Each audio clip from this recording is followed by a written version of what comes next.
Got cell phone time. So we will open the meeting today. Are we live, Amanda? Great. Welcome to the CMH board meeting, postponed from last Friday till today. It's January 30th. Welcome to everyone. We'll call the meeting to order. We do have a quorum, right? We have 7. Yes. Anna's coming. She's. Anna will be here. Great. And we will open with the invocation. Beth is going to lead us today. Yeah. Would you please bow your heads with me? Lord, as we gather to serve, remind us of why we are here, not for praise or reward, but to lift those who cannot stand alone. Bless our hands with purpose, our hearts with humility, and our words with kindness. May every act today reflect your love, steady, quiet, and real. I would also like to pray for our great country for peace and unity. As we celebrated Martin Luther King last week, I'm especially mindful of the fact that he was a staunch advocate for peaceful protests and nonviolent resistance, believing it was the most powerful way to achieve civil rights and challenge injustice. I ask that you soften hardened hearts and turn anger from violence. Bring conviction where there's wrongdoing and mercy where there is brokenness. Lead all who are aggressive into your peace. In your holy name, amen. Amen. Rise if you're able for the Pledge of Allegiance. I pledge allegiance to the flag of the United States of America and to the republic for which it stands, one nation, under God, indivisible, with liberty and justice for all.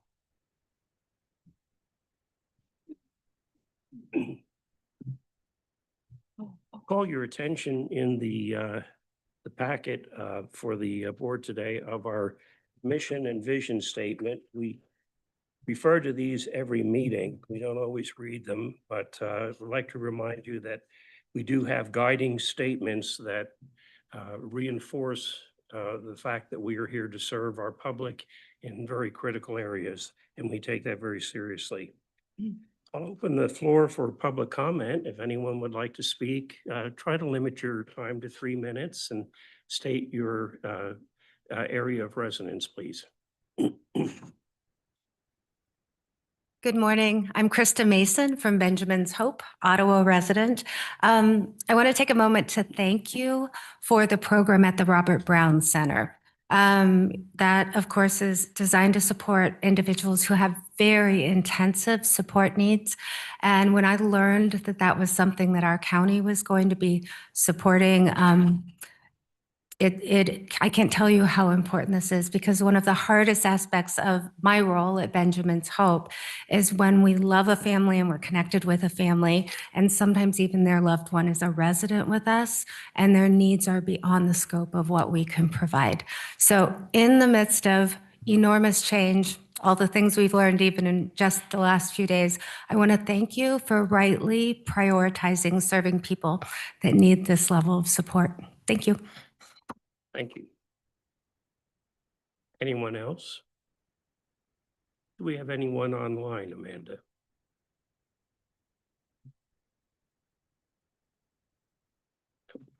Okay.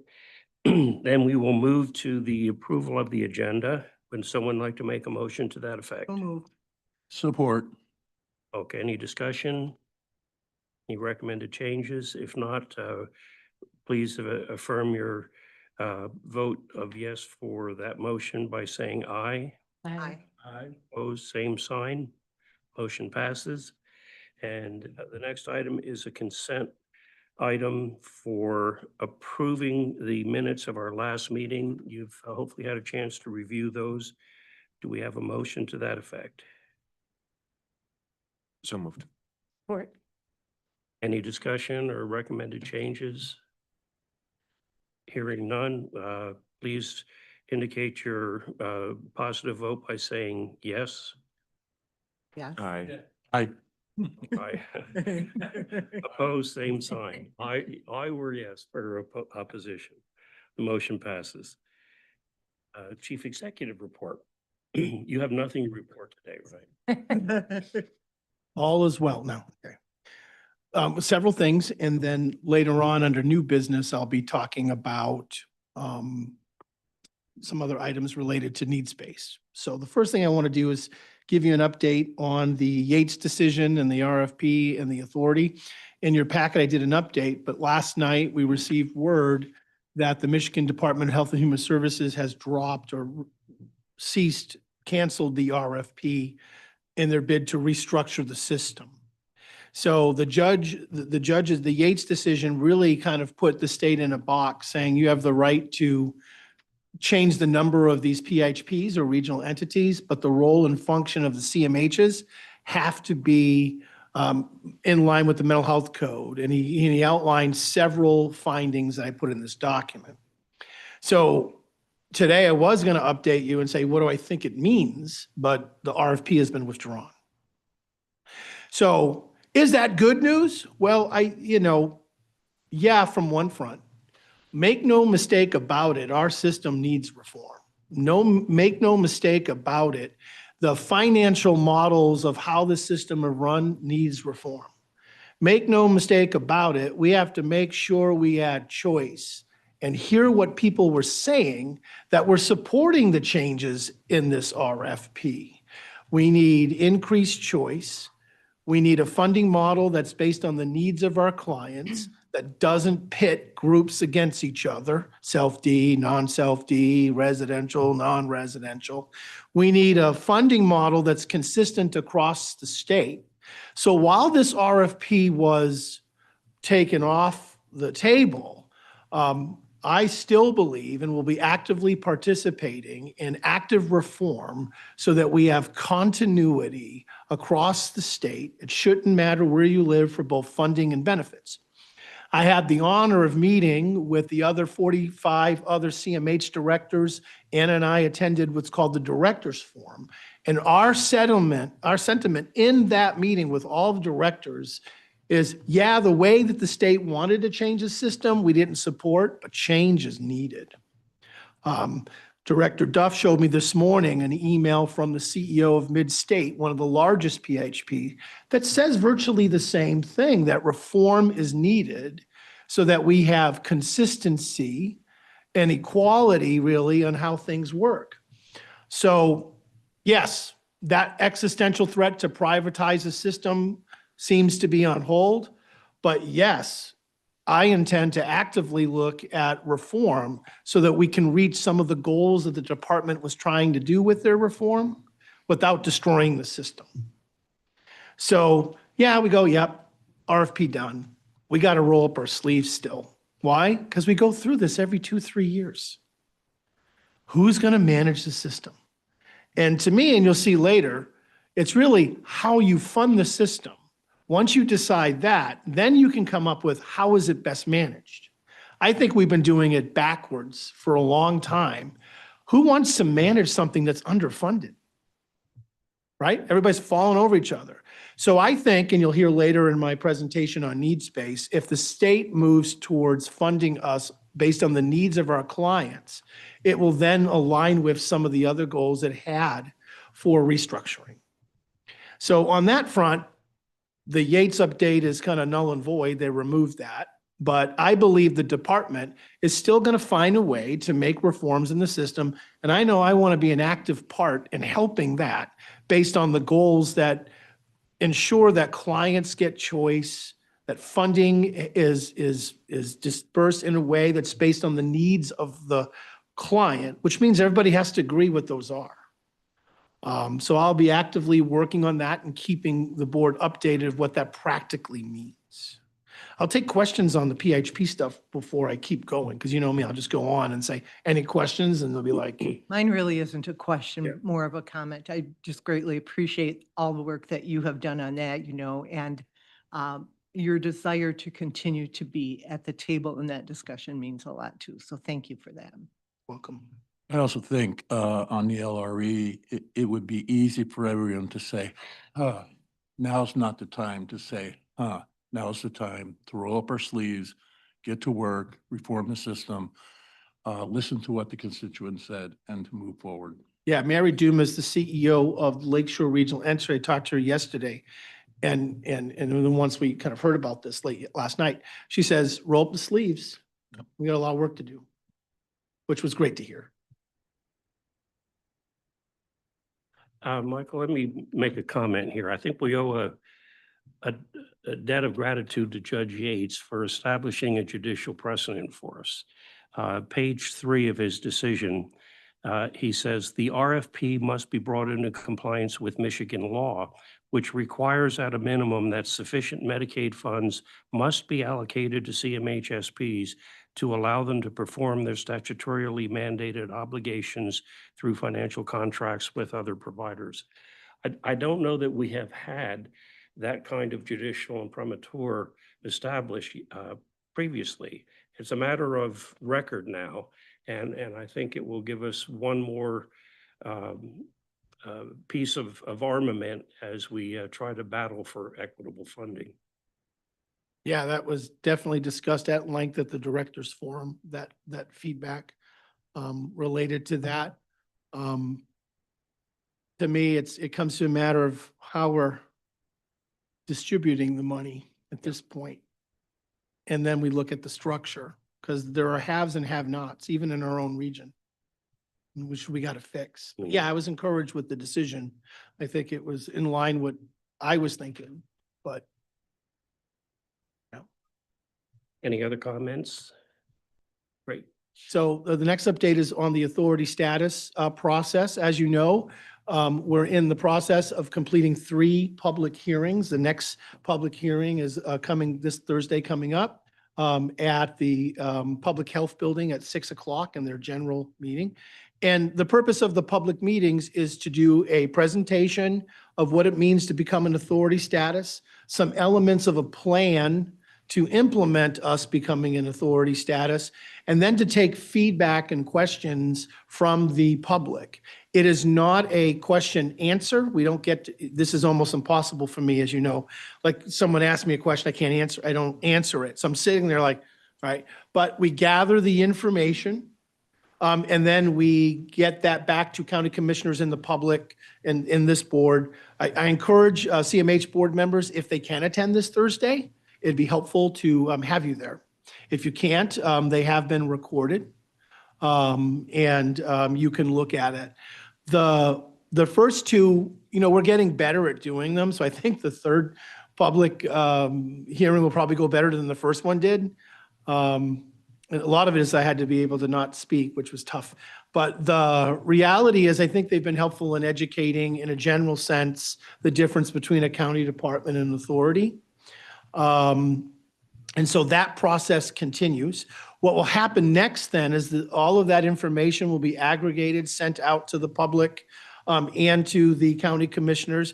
And then it's back before the county commissioners at their February board meeting for consideration to have us move to become an authority. At that point, if it's voted, yes, if there's a majority vote to make us an authority, there's a year transition period, right? So it'd be February of the next year, technically, right? We would become an authority. But we have been thinking about trying to align that with the fiscal year, October 1, instead of waiting to February. And the state decides if they're what they're okay with in terms of shortening a transition period. We can put in a request, but the state can say, yeah, it's February when you would do it, because it's 1 year.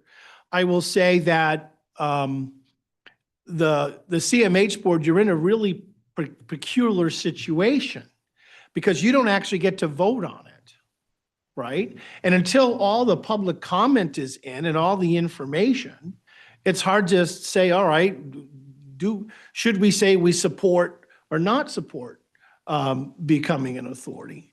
And I say that you really can't be in that position to say that. What you can be in the position to do, which we can find ways to do, is show support to the community, the CMH staff, our providers, that whatever is decided, we are going to continue to put their needs in rank order, that will continue to do what the CMH board does in terms of ensuring services, monitoring finances, protecting the staff that we have, and supporting them, and the community service. There's no change in what we have to provide to the community if we're an authority. We can't change who we serve. It's the same group. So really what I'll be calling for after the public hearings is some sort of thing for you to consider, just to send a message to staff in the community that however the county commissioner decide, we're committed to these principles. So we had one point, I had a draft resolution for your consideration. We had a snow day, right? We'll cancel that. And I've pulled that back based on the feedback that people wanted the public hearing session to be over before the CMH board says anything really by that. But I know that the CMH board is going to support whatever decisions have in the same way that we always have. But I think it will be important to let staff know that if we become an authority, that this staff will ensure that they are protected, the community will be ensured, that we'll keep fighting for funding, that the CMH board will continue to do what it always has. I bring it up that way because there was a resolution for you to look at, and then I pulled it, so I had to explain myself. Right? And the reason is based on feedback, let's let the public hearings finish, which they'll be finished next Thursday before we do something like that. So I'll take questions related to that or comments about the authority status, yeah. The public hearings, how well attended? You know, they grow. I'd say about 10, 15 people on average. We have a nice mix of community members that attend, county commissioners, some of our boards attended. You know, it's hard to ask questions when you're first learning what the heck it is. So one of the things is we're educating at the beginning, but then you have, if you don't know anything about it or haven't been following it, it's tough to formulate a question. But you have a spot where people can go to send in questions. Yes, and the county has a website they've decided, and we'll put that out for, I mean, they've developed for this. Internally at CMH, I've had a spot for a long time, and I answer every question that comes in immediately or the best I can. In fact, I have a phone call at 1 o'clock today with somebody asked a question, one of our staff. So we've had a mechanism to answer questions internally in our department for months. But the county has an official one for people to ask questions, and then we're responding to that as a group. The group is Patrick Waterman, the administrator, Karen, fiscal director, and Doug Van Essen and myself are answering these questions. And so sometimes they answer them and I have to go back and go, no, this is the answer. Right? So we're working together in answering these questions on them. But there is a website that the county has. I'll make sure that gets sent out. So where do you send that to though? The people you want there are the people that are affected by this, right? Yeah, well, the notice has been everywhere. Like, I mean, where they are that we've done has been sent out to everywhere. So I don't know if you're asking like where the questions go. Well, no, not the questions. I'm just wondering, I feel like sometimes this information doesn't get out to people. Like, I mean, can it go to support coordinators? Yeah. To reach people? Okay, so people should be hearing from support coordinators. About the public hearings? Right. Oh, well, the last one's Thursday and there's been communication up the kazoo. Okay, I'm just wondering where it goes to that people would hear it, because I don't hear it from people that are affected by it. So that's what I'm Yeah. asking, you know. Sure, we can remind folks to send out information. It's the county's job. It's their public hearing, but we'll do that. Okay. We'll have support coordinators send out, hey, there's one Thursday, Okay, right? On that, all if right. that will help. Well, I think so, because they're the ones that connect with the people we're trying to reach, Right. They're, you know? I guess what I'm trying to figure out is that there's been so much information about these public hearings. If people don't know about them, then we'll reach out again, but there's been extensive publications on them. Because you've had them at the schools and stuff No. like that. Where did you have them? Have the meetings? Yeah, The meetings, they've been one was in Hudsonville, one was in Spring Right. Lake, and the other one's here. Library, community center, and one of these things. so But then the community lets them know about it, because I No. know you had one in Jennison or Hudsonville. well, the county lets everybody know. Right, right. Okay, that's what I'm just trying to figure out, because when I talk to people, nobody seems to hear, and I'm like, is it on the TV? Is it through the Yeah, it's been in many Roll call. websites, email blast, It's on Facebook. Facebook. Michael, if I could interject here, this might be some foundational comment. The dilemma we have here is we are powerless in this process. The sole authority to make a decision as to whether we are a county agency or an authority rests with our county commissioners. And these discussions have been going on for years, 20 years ago, 16 years ago, 6 years ago, 3 or 4 months ago, the question came up again. And I think we have to recognize that there is a statute that guides this. And it's, for those of you who want to look it up, it's MCL, which stands for Michigan Compiled Laws. You can find this on the MDHHS website. And it's section 330.1205. And it describes a community mental health authority, how it's recognized, how it's processed and established as such, as opposed to being an agency. The county commissioners, in their own wisdom, have decided it's valid to consider making us an authority, and they've taken the steps to move that process along. We've had discussions with the county and county commissioners over the last several months, and frankly, it's not our decision to say we want to be an authority or we want to be a county department. All we can say is, well, if we are a county department, we'll continue to deliver services. If you make us an authority, we are sure that we will continue to deliver the same level of services to the same people under the same Medicaid providers manual requirements. Mhm. The other consideration, and it's a valid one, is, well, how does that happen? The greatest impact might be on your operations as an administration. How do you continue to meet our mission? And you've expressed opinions that, you're comfortable, whatever the county decides, we will be able to continue achieving our mission, which is what our board as a policy board is ultimately concerned about. Now, how you do that is with our valuable employees who have been delivering these great services over the years.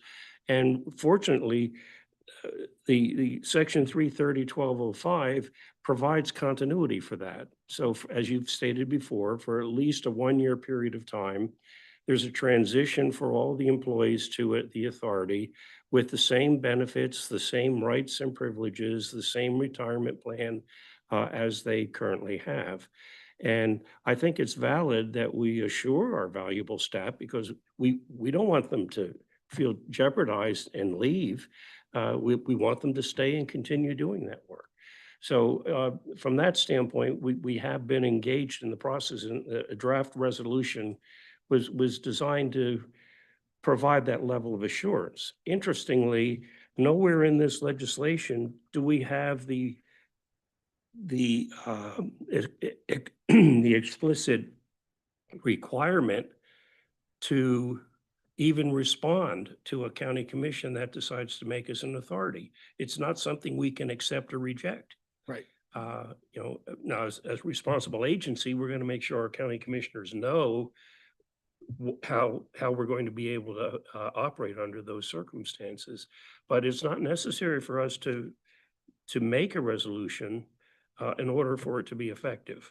But we think, at least I do, I don't know how the other commissioners feel, I think it would be appropriate at that point for us to establish a response to the county and say, if this is what you have decided to do, this is what we are comfortable with and how we will do it.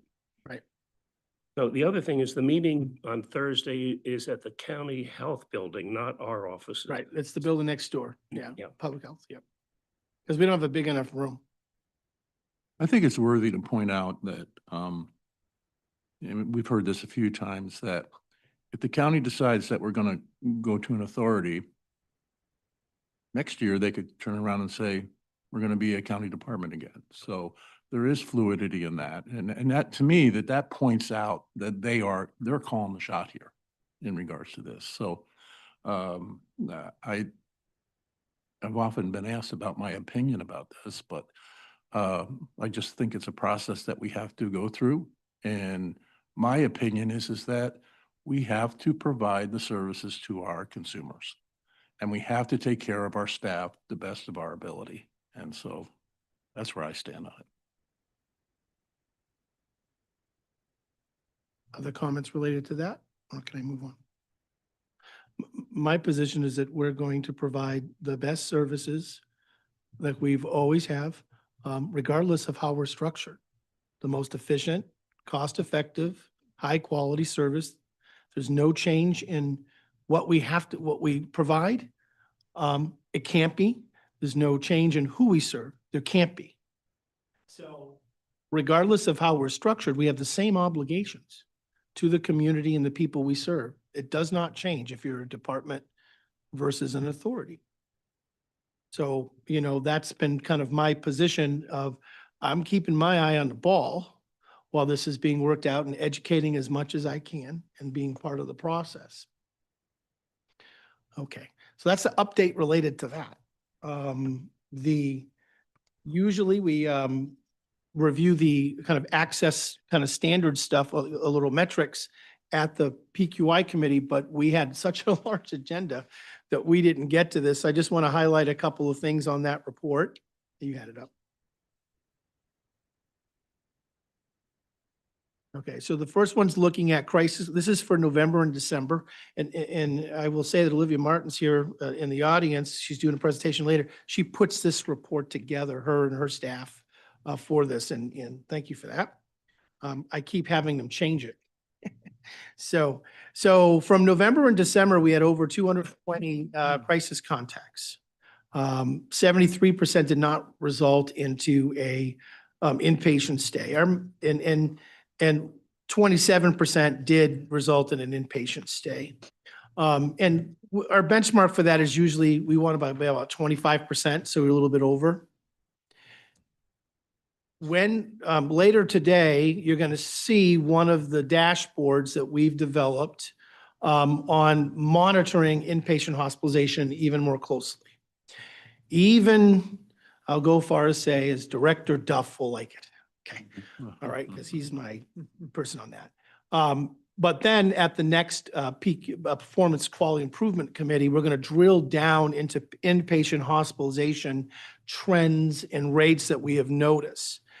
I'll just give you a tidbit. In a three-month period, in 2025, we spent over $500,000 on inpatient hospitalization for people we've never met, that we don't even serve.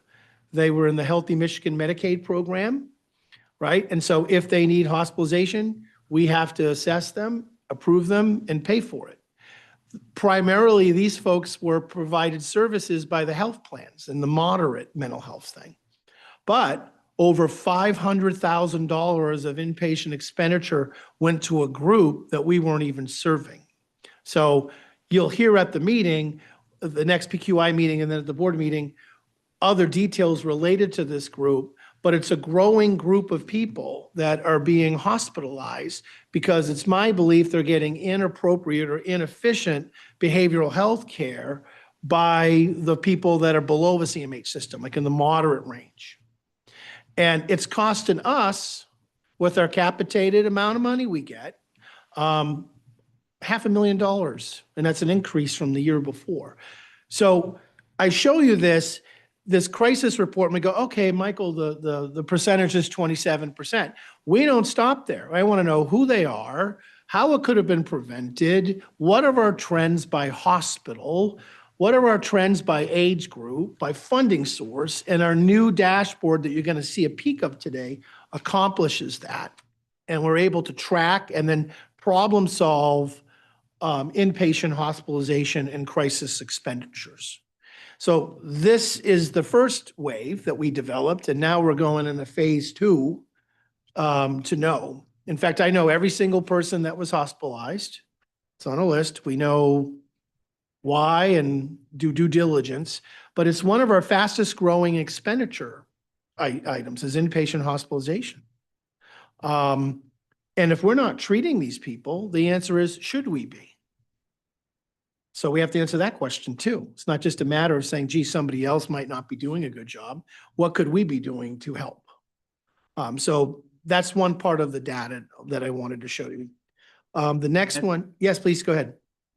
And maybe you'll get to this, so it's, I've asked before, and so I wanted to know, like, the percentage of people that are actively receiving services that are being hospitalized, and Yep. how many are the first-time contacts to the Yep. system? And You'll get that, and you'll even know what program they're enrolled in, right. and the last time we saw them. And also, have they tried to access services before, and have they been denied services? Yep, we're looking into that right now. Access Department's looking into that. That was one of the questions we had. Is of those that were hospitalized that we weren't treating, how many within a certain period of time asked for services from us? And did we deny them? Those are all new characteristics of the new dashboard, because I knew you would ask it, so we put it in there. And I mean that in a positive light. Right. One of the roles that I appreciate with you is your strong background in quality improvement. So yeah, you'll be able to see those answers and aggregate the data as we better understand why it's going on. Preliminarily, I would say it's not the people we're treating. It's far more people we're not treating. So it's like, well, should we be treating them? So their first-time access to mental health services is through crisis Mhm. services. Yep. One other point. And I'm sure we'll talk about this in PQI. Aggregate days in the hospital. Yep. From all the folks that we've had, discharge and recidivism rates. I'd like to see how those are playing out in regards to that, whether we're having people readmitted to the hospital who have not engaged in post-hospitalization, Yes. post-discharge treatment. Olivia's probably smiling behind me Yeah. because these are characteristics Yeah. of the thing. So length of stay, Yes. recidivism rate by age, population group, funding source are all in the new measurement cycle. Excellent. And so I'll know like the average length of stay. By the way, when we initiate the hospitalization, you'll find out, like when we're involved in the front end, because sometimes we're not, they're Medicare, Medicaid people, and we find out if the length of stay is like 2 days less involved. And you'll see there's a difference between the length of stay and what was paid. Because sometimes we deny days. So the length of stay in the hospital was 8 days, but we only paid for 6 because for 2 of them, we're like, they've been ready to go for 2 days. So you'll see that as well. And we had to come up with a special color coding system with that because it got kind of, Good. but I think that those are the types of questions that when we first started developing metrics in this way, it led to, okay, we got to get even deeper. So you'll see that. The next one I want to show you, go to the one where it says 141. Keep going. Yeah. So this is our eligibility assessments. Okay, so we had 141 people that after screening, right, were eligible for an assessment, and 96% of them were found eligible for CMH services in those 2-month periods. So, the trick with that is obviously getting through the screening process. So this is not saying that 141 people are the only folks that showed up. It said of the people, and there was over 300, it's on a different slide, but I'm just trying to condense this, that seek services, 141 we found eligible through the eligibility standards to move them to the formal assessment for eligibility, past the screening, and then 96%. This continues to show for the year in our data that once you get past our screening, you're usually found eligible. So we continually look at the screening side. We're not done yet of the reasons why they weren't found eligible to move to the eligibility assessment. We're capturing that and some other data, but I want to clean it up more to get there because we often hear no one can get into CMH. And I keep saying, well, once you get to eligibility assessment, you're getting into CMH. But it doesn't mean we have a door that's wide open. We don't have an access system that says, come on in, we have to serve everybody. We do due diligence to get it to who's actually eligible. So I'm going to be continually focusing on the group that didn't meet the eligibility screening criteria, because I have quite a bit enough information about eligibility. Once you get past the screening, it's always at 90%. And from a quality improvement standpoint, like, it tells you like, okay, look somewhere else, because this keeps telling you that once you get past screening, you pretty much get in. So now I have to switch the focus on this metrics of who's not getting past the screening. So we started that in some of these reports that are in there, but I need to spend some more time digging in so that we can answer the question with a lot more clarity on why someone doesn't get through the screening process to eligibility. Does that make sense? Because as a board, Beth, you'll say, gee, looks like everybody gets in, but you still hear people say they never get in, right? So we have to figure out that other group.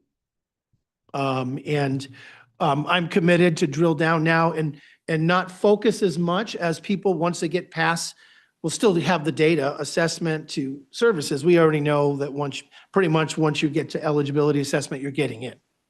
So it's that other group that I'm going to look at. Michael, a question. I think what you're saying is our screening is reasonably accurate because of the high number of people who then are assessed as needing services. Are you also suggesting that maybe if that number were lower, like 80% or 70%, it would indicate that our screening is more lenient and we're not missing anybody, but once they get to assessment is where we filter through their actual need? Yeah. And so like there's another chart in here that we have to drill down more. It tried to capture that, where there was like 342 people that seeked, like, and then of them, the 141 got filtered to, now we're going to get you to eligibility assessment. And sometimes, like the way it is now, it's kind of like, do you even need your eligibility assessment if your screening tool is that good? Why put people through so many hoops? So we have to look at that piece too, because once you get past the screening, it's pretty much like, yeah, you're in. So can we combine a process? We'll have to look at, because we don't want to subject people to screening and this and that and that. Like, we're trying to look at the front door and how to decrease the amount of time and information we have to go through with people before they can start service. So this right now is saying, gee, your screening tool's doing a good job. Your assessment's pretty much confirming that. And I got to look at those screening. Sometimes people don't go to assessment because they called us up and they really wanted the health department. That's easy, right? It's really people that are not found to have enough of a mental health issue that we have to figure out, like, are we screening them out too early? And I'm going to cross-reference them to everybody that was hospitalized. Right? See where I'm going? Right. And normally this is a discussion we'd have at PQI, but I wasn't able to get to it. That's why we're having it here today. But we'll continue to use these metrics to answer those basic questions so that we have a lot more clarity of who gets in, who doesn't, and why they don't, and why they do. We're getting better. We're not there yet. But we had a year's worth of data to look at now, which is good. And we put in a new system to kind of manage this stuff in June. So it hasn't been too long. That EMR, one of the first things we did when I came back is to get a new EMR system, move us to Auto or a PCE product. And I'm telling you, that's having huge benefits for us. And this is helpful. We now have data that's more accurate. So more to come on those. Just wanted to bring it to your attention because I wasn't able to cover it at PQI. The county has a magazine called the Ottawa Way Newsletter that was sent out. And this is for winter 2025. And in it, there was a focus on the Navigator program, which is fully funded by our millage. And it says your millage dollars at work, the Navigator program. And we had them a long time ago come in and kind of do an orientation on the Navigator program, but that's in our access department helping people to link into services, and we kind of hold on to them. For us, we bring them in. If not, we navigate them to the appropriate other place they can get services and supports. And we served over 3,000 people last year using the Navigator program. And Navigation to us isn't just go there. Good luck. It's going with them. I always have this picture of a boat, right? We get them on the boat. We don't just push them off the shore and say, hope you make it. We get in the boat with them. We go to the other side, make sure they're connected to the thing we're referring to them or the service before we move away from the folks. But the Navigator program is a millage program, and you will start seeing highlights on various millage programs and millage outcomes over the next several months in many venues. But I just wanted to put out the county featured us in the county, honestly, Anna gave me this morning. I don't know how to get I don't know if they send it out, how they send it out, but Got it. county commissioners are looking at me like they're confused. It's the Ottawa Way newsletter, okay? And we can pass it around and. You can sign up for it. I got it. Yeah. But we were featured in it. I would say that the Navigator program is one of the gems of the millage. It's really an innovative program that really keeps the community in community. Oh, we get a whole bunch. Which Michael talks about all the time. So we're not just saying, well, you're not eligible, so therefore go see somebody else. We actually make that connection happen. So. And we have a lot of items on the agenda, so I'll refrain from other updates because I'll be adding them throughout the agenda. That concludes my first part of my report.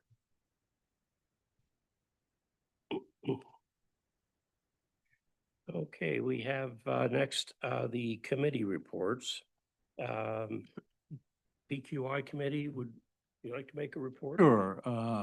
We met, and a lot of what Michael's talked about, we talked about as well on the PQI committee. We did review the authority status a little bit more in detail in terms of looking at the SWOT analysis, the questions that were submitted by employees. And we looked at that, and I felt like Michael's been covering that, and the management team's been covering those questions quite extensively, so felt pretty good about that. We also had a really good presentation by COSUP, which is the Comprehensive Opioid Stimulant Substance Abuse Based Program. And they talked about their screening model and how they, as one part of their program, reach out to people in jails to screen for substance use and try to get them connected to a provider post discharge from the jail. So I thought that was a really high quality program. I really appreciate those programs presenting at PQI because it really helps us ask more in-depth questions and whatnot. So And they're recorded, so if you can Yeah. go back and watch them. yeah, and they're well reported on. So that's pretty much what we talked about in the PQI meeting, and we'll have another one in 2 months. Right. Yeah. Any questions for Bob? Anybody else on PQI that wants to mention anything? Okay. Okay, the next is a presentation from the IT department.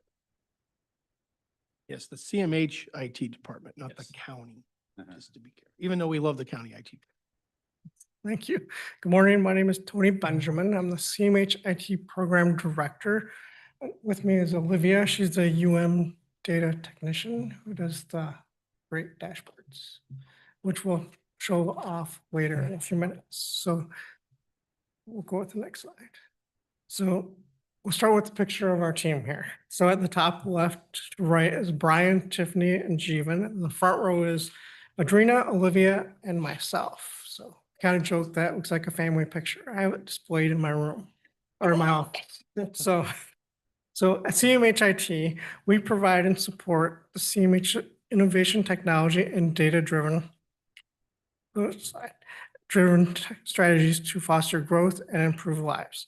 We provide specialized support for CMH's electronic medical record, EMR system, data analysis, reporting, and utilization management to enhance efficiency and effectiveness. So county IT versus CMH IT, kind of like the difference. So county IT is security, infrastructure, the networks, your computers, your phone system, IT service desk. And then county IT is more CMH specific. We have the EMR system, some other applications, and I'll talk about that later.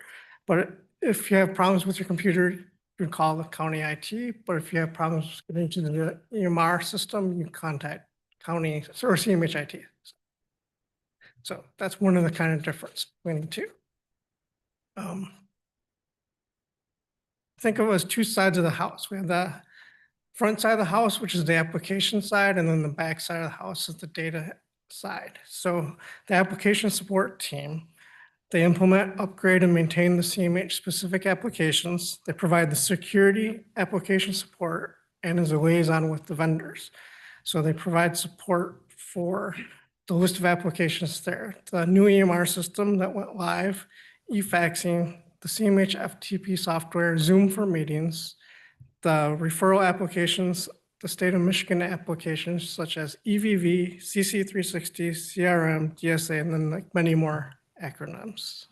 So, and then we also have on the next slide is the application support. So we do the help desk system, and we had 1,772 tickets last year. So on the graph, you can kind of see where we went live with the new EMR in June because it kind of peaked up at the top. Stressful month. Yeah. I think half of those were from me. Yeah. Well, we keep track. I know. So the next side is the house is the data side. So they create the custom reports for administration and staff. They provide the data for the data analysis. They do the audits and site reviews, provide data for them for the state of Michigan, CARF accreditation, security risk assessments, LRE site reviews. Then we do grant data reporting as well for the CCBHC and the System of Care grant. Work on data for new initiatives for the community for like zero suicide and also the mobile crisis team. We also do the data feeds to the LRE and to the state of Michigan. Create and run committee reports. So there's 8 monthly reports, 10 quarterly reports, and then 9 annual reports that they do. So on the next page here, this is an example of our CCBHC dashboard for the 9 core metrics.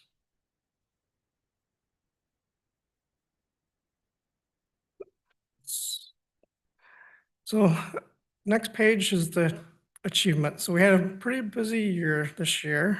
We implemented the new EMR system, June 1. It's also known as Otto. We had a naming contest and staff came up with this, and then we had voting on it and won the most votes. So we refer to it as Otto.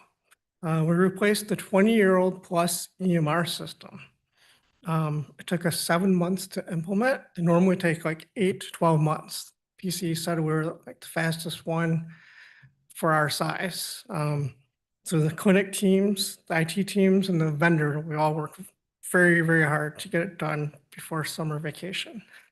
So in Otto, we have actually 800 plus users. So 600 plus of them are providers, and then there's 200 that are CMH staff. So we have a lot of users.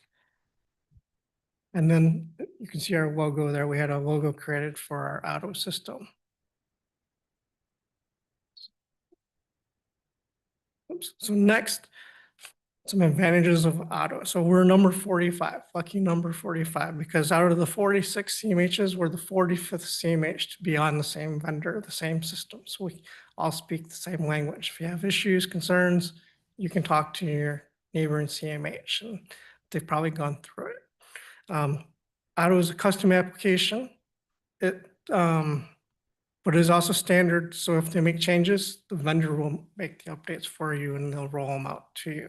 And if it's for like calendar year 26, we had changes, they made them for us. It was nice.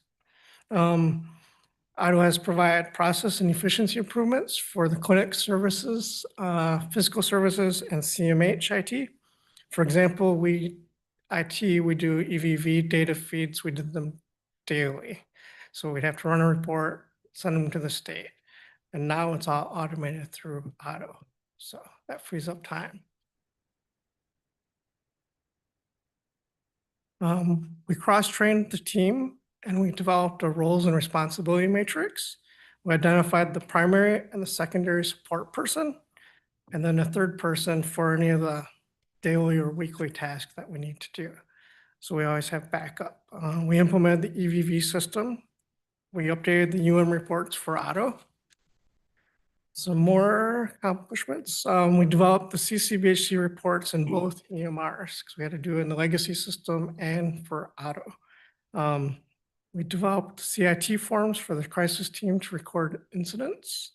And we upgraded our SQL database from 2017 to 2022. And then we created an onboarding, offboarding application. We worked with HR and county IT to improve our CMH hiring process and make it more automated. Next, we'll talk about future goals and priorities for 2026. We want to complete our data migration for the new EMR system. We want to implement the CIRE, which is Critical Incidents and Risk Events module, the patient portal for the EMR as well, and then continue to create our Power BI dashboards and also upgrade to Power BI Pro so that we can have more functionality. The patient portal is going to be nice. It will allow clients to see their lab results, allergies, messaging to providers, sign in documents, fill out the forms, see your diagnoses and appointments, and then upload documents to it. So we're excited for that. So next, I'd like to introduce Olivia here. She's our data guru. I think you've seen many of her dashboards already. And she'll be here to talk about the and the initiatives. Thanks, Tony. Thank you. All right. Hello, everybody. As Tony just said, my name is Olivia. And for the duration of this presentation, we're just going to dive a little bit deeper into So the definition of is up on the board. And the goal of or utilization management at CMHOC is really we're trying to achieve a balance between the demand for services, resource availability, and the needs and well-being of the individuals that we serve. And as part of that, we have a committee that meets monthly. And Tony already said we have a whole host of reports that we go through on a rotational basis. And where I really fit into that is I do all the data and reporting work. So it's my responsibility to figure out how to pull all the data, put them into usable reports. I present the reports each month, answer any questions on them, participate in the discussions around them. And then I take all that discussion that happens, as well as any direct feedback, and I go back to those reports and I try to figure out if there's anything I can do to make them even better, to help us drill down even more, look at other variables that may be very important to what we're doing. And so when Tony and I were talking about this portion of the presentation, we thought, what better way to give you a sense of than to actually go through an updated dashboard that I just created this last month for it. And so in the next couple of slides, you're going to see screenshots of a dashboard. And now dashboards originally, they're very interactive reports, which are great because it allows you to interact with the data that is fed into it. So you can approach it and kind of dive into it in a way that makes sense to you and even draw forth new insights that maybe I don't know because I don't have your specific background or knowledge. However, just with the technological limitations of this room, I can't do a live demonstration, so we're going to have to make do with some screenshots. And so getting into it, dashboards are set up much like Excel files where they have all these individual tabs at the bottom that you can select. So you'll notice on the top of each of these pages, it will say what tab we're in. And any dashboard that I create update is always going to have an About tab. And this is really important because it tells you exactly what you're about to see in the next couple of pages, tells you where the data is coming from and any relevant definitions, which is really important when we're looking at taking data and then applying it to whatever type of process we're looking at. We need to understand if there's any limitations to what we're looking at and be crystal clear about the definitions. So please don't read through this entire About page. There is a lot. And when I originally wrote it, it's for our committee. So there's some technical lingo in there that they would understand that may make no sense whatsoever to anybody else, which is completely fine. So now we're going to kind of transition into mode. And I'm just going to give you a brief kind of background of what the data you're going to see in the next couple of pages in. So this is actually the dashboard that Dr. Bashir was talking about, and this is how we can take a closer look into those local psychiatric inpatient hospitalizations. And all of them that are included in this dashboards are ones that CMHOC has provided dollars towards. So some type of funding from us has gone to these hospitalizations. And the specific ones we're looking at occurred between June through September of 2025, so they were admitted between those 4 months. And where this data is pulling from are all the claims. So after the hospitalization has occurred, they submit a claim to us.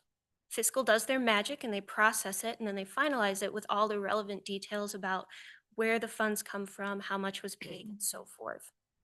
And so then before we get into the actual dashboard and you get wowed by the visuals in the next page, there's two relevant definitions I want to make sure we're very clear on. One is active consumer. So there's a filter on the dashboard that allows you to select if the person was an active CMHOC consumer or a non-consumer.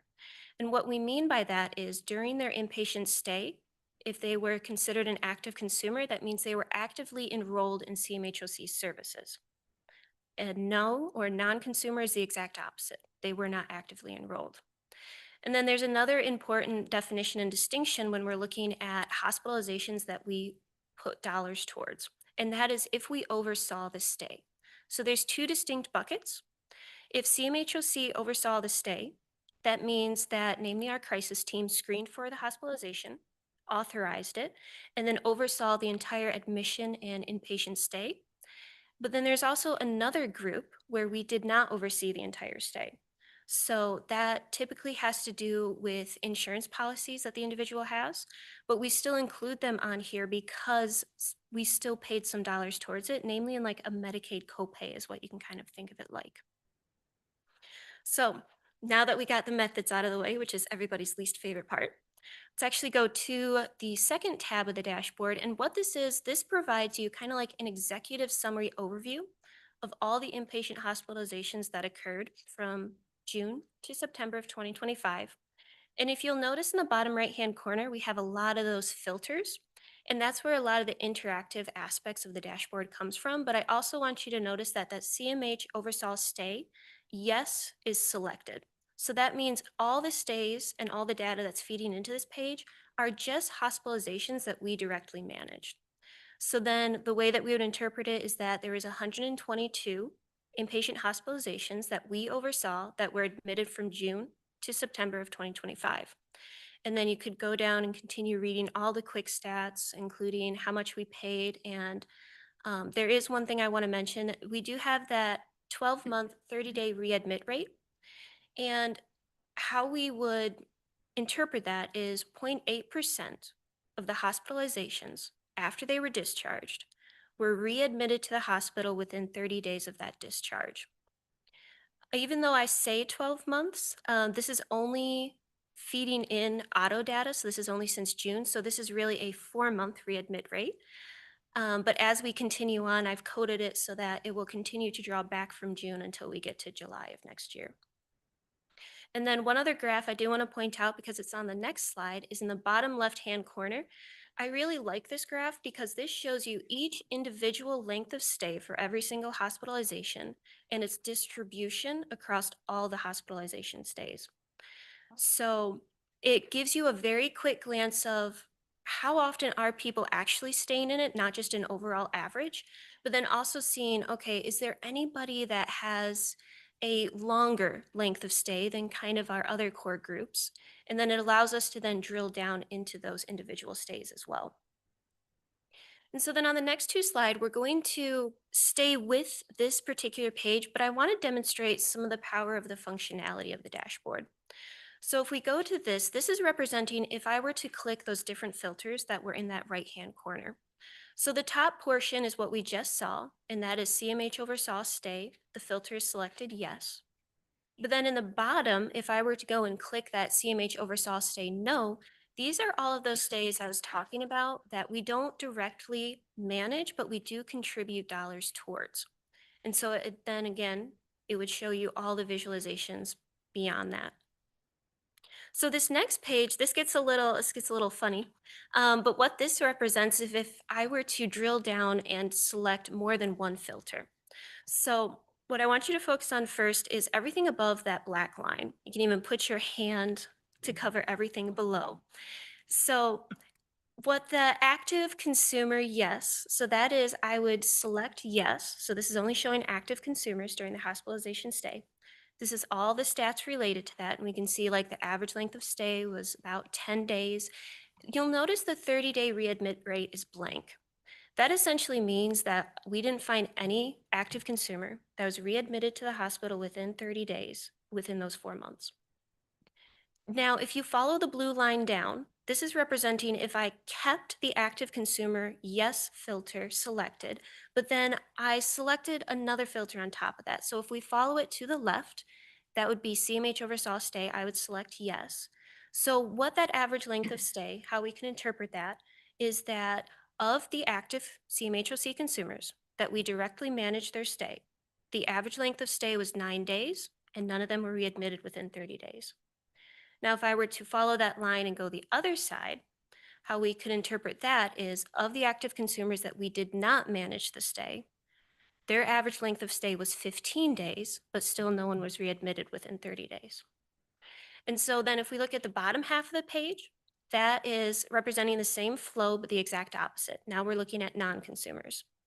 So, and I'm going to go through this a little bit faster. So the active consumers, no. Their average length of stay was about 7, but you'll notice that they did have a 1.8% readmit rate. And then if we follow that blue line down, looking at going to the left, active consumers we did, or non-active consumers that we did manage their stay, average length of stay was about 6 days, 1.1% 30-day readmit rate. Following that line then to the right, looking at non-active consumers who we did not manage their stay, the average length of stay was 9 days, and the readmit rate was 4%. So now if I were to take a step back and look at this entire screen, there are 2 preliminary statements that really stand out to me. 1, no active consumer, regardless of if we managed their stay or not, was readmitted to the hospital within 30 days. And 2, regardless of if they were an active consumer or non-active consumer, if we compare when we managed the stay versus not, their average length of stay as well as their readmit rate was lower. And so those 2 preliminary statements are very powerful testaments to the work that CMHOC is doing, and particularly as it revolves around local psychiatric inpatient hospitalizations. However, the reason I say preliminary is because we're looking at 4 months. So, but the good news is that all of this is coded in such a way that as I continue to input more data into it and time goes forward, all of those new hospitalizations, all that data is going to feed into this so we can continue to see, does this trend hold still? So I, for one, am very excited to see if that does hold true, which I have a feeling it will, but that's just me. And so these next couple of slides. I have questions here Yes, first. absolutely. So this looks really, really good. This is really impressive. I do have a question about like the average length of stay though too. And if you're doing anything and looking at, because I was seeing the breakdown, and I really like the breakdown of the number of days that people have been in the hospital. Mhm. But if you look at the shorter length of stays, because there's a few people, so like 3-4 day hospitalizations, potentially those are people that if they're in the hospital that short period of time, is there an ability to look at the potential that maybe they could have gone to crisis residential instead of a shorter length of stay? Absolutely. And if you do prevent those, I always warn people about this. The average length of stay is a dangerous number to be looking at because Mm. if you do prevent those shorter length of stays, the result of that is going to show like a greater than length of stay. Mhm. Because you would think about the people that are in the hospital are probably the most severe. And so you should see a longer length of stay for those people. So that is a misleading Absolutely. number to look at a shorter length of stay. Absolutely. And I totally agree. And that's why all these things are conversations that we have at our committee, really looking into these numbers and diving deep into them. And so, yes, I totally agree with the average length of stay. And that's why when I'm looking at it, I like to do more of a comparison by the groups. So instead of focusing so much on, oh, our average length of stay should be such and such a number, looking more at, okay, but how is the average length of stay different if we're involved versus not, for our active consumers versus not consumers? So it's doing more of a comparison between those average lengths of stay But then you also have, and that's why in the last slide, I did include these length of stay graphs, because when you're looking at those averages, what about if you have one case that is extremely long? Well, it's going to skew your whole average and it's not going to look right. So yes, I totally agree with that. And you should be on our committee. No. Sorry, we got vetoed. So yes, thank you for making that point though. I love it. And these next couple of slides, I'm going to go through quicker because again, this is just kind of an overview and I just want to give you a sense of the functionality and some of the new features of the dashboard. So these next two slides are looking at tab 3, which is really kind of drilling down into each individual hospital. So again, if you have any questions on it, you can just let me know. But this really is just focusing on how are things different by hospital, if there is any difference. So this is all of the hospitalizations that we contributed any sort of funds towards. And this next page is just for the hospitalizations that we managed. So you can see kind of the difference between those two. And we're going to go on to the last tab that I'm going to show you guys, which I have a feeling is going to become a fan favorite. And this is looking at fund sources. So this lists out every single dollar that has been paid out from our new EMR system, Otto. And it's breaking it down by the specific fund source as well as by month, but it has a particular focus on active consumers versus non-consumers. And so this is what Dr. Bashirs was talking about before when we were looking at the access and crisis utilization dashboard. So when we look at that whole table and we look at the bottom right-hand corner, we can see that we spent over $1 million in the 4 months on inpatient hospitalizations. But then it also gives you a distinct breakdown of what funds went towards consumers versus non-consumers. And it's also shown on those two graphs on the left-hand side. So you can see that over 65% of what we paid out went towards non-consumer hospitalizations, and that the monthly admissions for hospitalizations was higher each month for non-consumers than consumers. And this next page is just showing you again the different groups. So for the stays that we oversaw versus the stays that we did not oversee, it still holds true that the trend is more funds and more admissions occurred for non-consumers than consumers. And so that's the end of the non-protected health information slides that I'm going to show you today. There are additional slides in this dashboard that Dr. Bashirs has mentioned that allows us to drill down into each individual hospitalization stay and gives a bunch of details so we can look at each individually and specifically. And so with that, that's the end of the combined presentation. And I think we probably have a minute or two for any questions or comments for all of it that anyone may have. Yeah, this is fantastic information. It really is. It really, and I'm sorry I asked questions before you did your presentation. I should have read it. It was perfect timing. You timed it beautifully. Yeah, it's really, this can really help us drill down into some significant areas. It shows our successes and shows where we can make improvements. And I just think it's really great. Thank you. Thank you. Do you share, since everybody but one is on Otto, right? Is that, okay, the other one's going to switch eventually or? Oh, it's CEI in Lansing and I doubt it. Okay. Okay. So do you guys share with each other different things you create the metrics of? And I mean, with other counties, so you're all kind of on the same universal page? So the state of Michigan has more of a, I wish that was the case. We do in some areas. I wrote down here, she doesn't know this, Olivia to present at the next CMH Board Association Conference on there. I But guess I'm going to a conference. that's one of the critiques of the system is that we don't have uniformity and sharing this stuff. We have some things that all CMHs submit and the state looks at, right? but this stuff right here would be essential for people collecting in the same way. We intend to share it with the region and other folks, but Because I know in the medical field, when we were doing Epic, a lot of the, but if everybody can share kind of the things that they've developed, because what's the point of electronic medical record if? Yeah, I totally agree. And I think Tony would agree with this too. Being on PCE. So having other people on PCE, we actually have talked with other CMHs and they've shared kind of the way that you build dashboards. I can't directly share it with somebody like I could an Excel file, but since we have the same base of PCE, we can share the code and then we can just figure out how our system is a little bit different. So it's more than about tweaking it and then I rebuild the dashboard from there.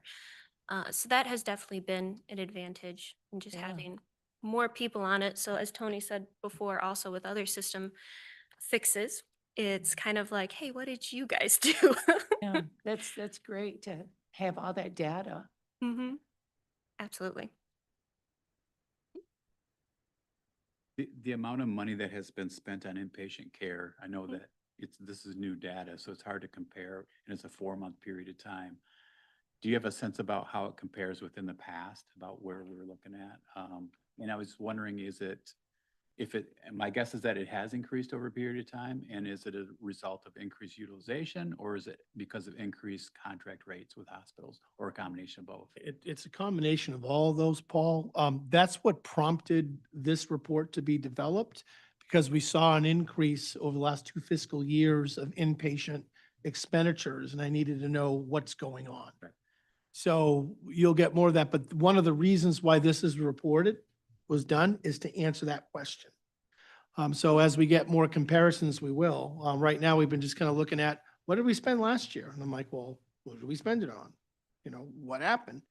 And so that was some of the questions that the group that came together and put this report, great work to do it, was trying to answer is what's going on. Yep. We'll get more of a handle of it though as we get more data in. Right. But I have some big target areas I can at least look at now. Yeah, this looks really, really good. And did you also have an update on the impact of Robert Brown closure? It's coming next. It's coming up. Yeah. Oh, well, yeah, we do. Well, that's a different thing. We converted the Robert Brown Center into something else. But I think your question is, did we see an increase? And we haven't, because what we're doing is we're double checking. Are all hospitalizations appropriate and could they have been diverted? Right, is my way of keeping that going. We haven't seen a dramatic change. We have seen a dramatic increase of people that required hospitalization that would not be appropriate for crisis residential. A lot of it due to legal status, involuntary and things like that. So that is something I'm keeping an eye on pretty closely. And the point that I had made earlier is those shorter length of stays that potentially could have been Yep. converted to crisis residential instead of going to That's right. inpatient. Yep.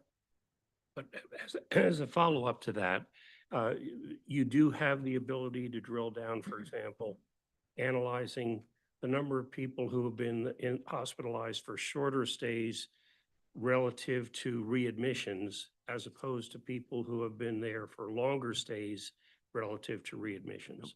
Because the possibility is the people who are released too early may wind up coming back, whereas if they're in longer, there's less of a need for them to be readmitted. Absolutely. Yeah, on the drill down page that we have for each individual hospitalization stay, it has details like the last date of their hospitalization, what number of hospitalization this is for them, and additional details like that. So yeah, it allows Yeah, them to get very detailed. I will just add to that. I started working in hospitals in 1988. I was a clinical director and some in the 90s. The average length of stay of adolescents at that time was almost a year. Yep. 6 months to a year. Why? We wanted to start medications and see if they actually worked before we release people. The average length of stay for adults during that time period was 6 months. Rapid stabilization models swept across the country with managed care. And now everybody thinks that shorter stays, like, oh, that's, we just get people out into the community. What you can find, Tom, to your point, instead of one stay of 30 days, you may have 10 stays of 3 days, right?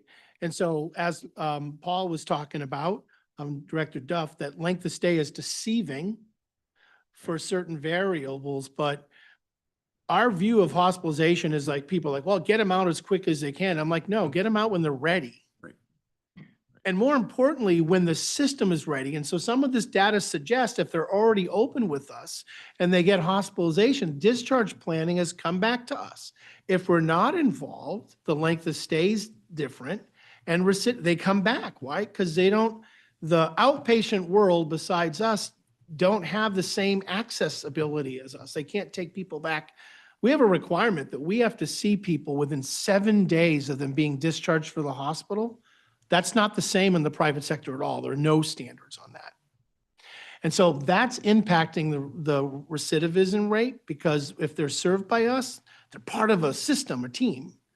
And like us or love us, we do a good job of, once people come out, keeping them back out from going back in. But Tom, length of stay, as Director Duff is saying, is an interesting phenomena. It's based on your philosophy of what is the goal of an inpatient hospitalization. Is it to rapidly stabilize people and get them out? Or is it actually to stabilize more long-term, start on medication, see their effectiveness in a controlled setting, and then discharge them later? And we're still fighting that philosophical battle. And if you're an IDD individual, intellectual and developmental disability person, good luck getting in the hospital, period. Right. Right? So everything I just said, throw out the window for IDD adult, because when you get them in there, which is a miracle and an act of God, literally, just ask Benjamin's Hope, they'll tell you. The length of stays tend to be longer because they're more complex situations. So we are even able to break up that data. But the amount of people with IDD was so few in this period, it's not even statistically significant, which is a problem. So I think that the post-discharge planning is essential in terms of continuity of care, because we do know that the highest rate of suicide is within 2 weeks after discharge if there's no contract.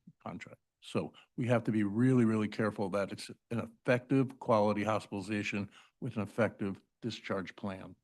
So knowing that over the years, the number of days in isn't as important as the quality of the care that's going on. Yeah, and you got to fund it. And the too. systems in place. Job. Okay, before we wrap this up, I have a question that ties into the question of being an authority. Is it fair to characterize your department? You are the users of the hardware. You embed software. You use that software to develop output of data, but you don't maintain the hardware itself. The county IT department does the hardware support. Is that correct? Some of the hardware. Yeah. Yeah, we do the EMR. Yeah. If we were to have the county transition us to an authority status, all of the assurances are that the county would continue to provide IT services for as long as we think we need them from the county. Do you see any impact, or are you comfortable with that scenario? Big question.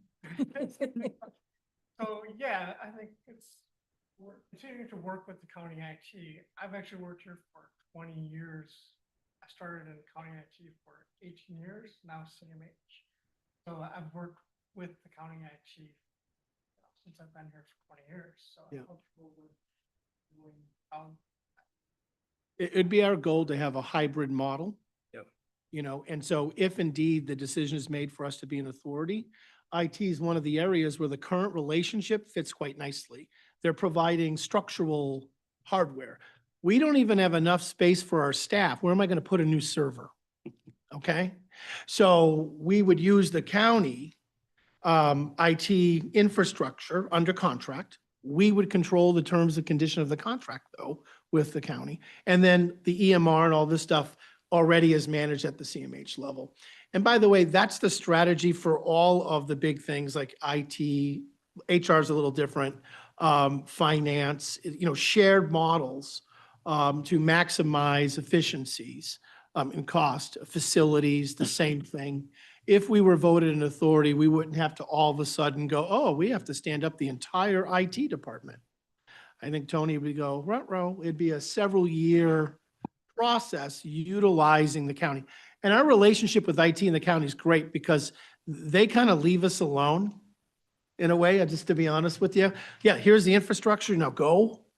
And so we're kind of used to this hybrid model already from IT with there. But Tom, I would say that we would continue to have a relationship with the county infrastructure so we don't have to pay for that cost.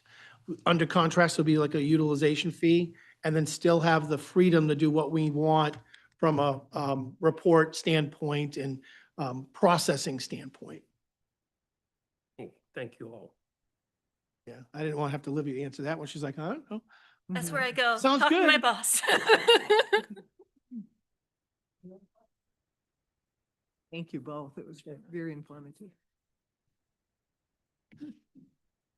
Okay, old business, we have no old business of record. So we'll move to the new business. Michael, you have a. Yeah, model? I sent over a couple of emails with documents. I'm going to cover two of them. The two I'm going to cover is what I'm calling, I developed a legislative briefing for transitioning to a needs-based funding model. I've actually had a meeting with Luke Muirman and legislator Van Workum about these items, and I want to go through them. I intend to really start putting pressure on the region and the state to consider moving the funding model that we have from the state of Michigan from you get paid by the number of Medicaid people per lives to needs-based. There are several states in the country, Arizona, Colorado, Delaware, Maine. I have a state-by-state comparison I can send out later that says, okay, what's the best way to fund public mental health?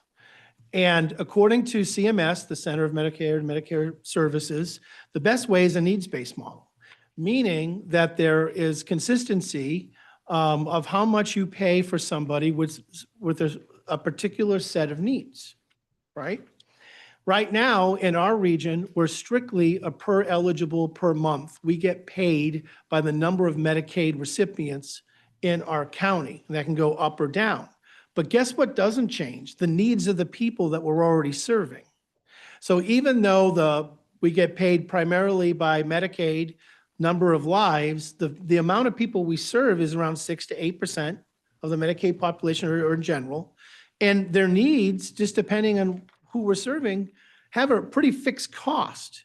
So it's almost impossible when we have a reduction in Medicaid, which we've had in Ottawa, which is a large part of our deficit, to say, how do we maintain the current cost? Well, a needs-based funding model attempts to do that. And so what I'm calling for, and I've started an initiative, is for the state of Michigan and the region to do an analysis to say what would be the impact to the funding to each of the CMHs and regions if they switch to a needs-based model. So I want to talk about a couple of characteristics of what I mean. So needs-based, okay, so when you look at things like fairness or equity and fairness, the current model, which we call PEPM, per eligible per month, pays the same rate for every enrollee regardless of acuity. So if somebody has a service cost of $5, or one has a cost of $30,000, we get paid the same amount of money from the state to serve those two people. So I don't get paid based on the cost at all of what it costs to serve the people we are. Doesn't matter. So there's huge variances of that. Needs-based funding aligns dollars with actual service intensity, ensuring equitability and access. So needs-based says if we can agree upon different kind of levels of need, I'll just make up a high, medium, low, and people fit that, we should get paid based on that. So we've had a residential issue. We've also had issue with CLS expenditures and all those things. And one of the problems is that Ottawa County has a higher percentage of people in residential care or receiving CLS services, community living services, than our partners in the region. But I get the least amount of Medicaid. So I'm trying to fund the needs of people with less dollars with no consideration of how much it costs. So a needs-based model says, examine that. See, what is the system underfunded? Every time I talk to a legislator, this is what they tell me. We're sick of hearing that it's everybody wants more money. Everybody wants a special this and a special that. How about we fix the system so that we're not getting requests by every county going, can you put in a special little thing for our county to fund this thing? They've about had it with that. And that's why there's been many attempts to restructure our system.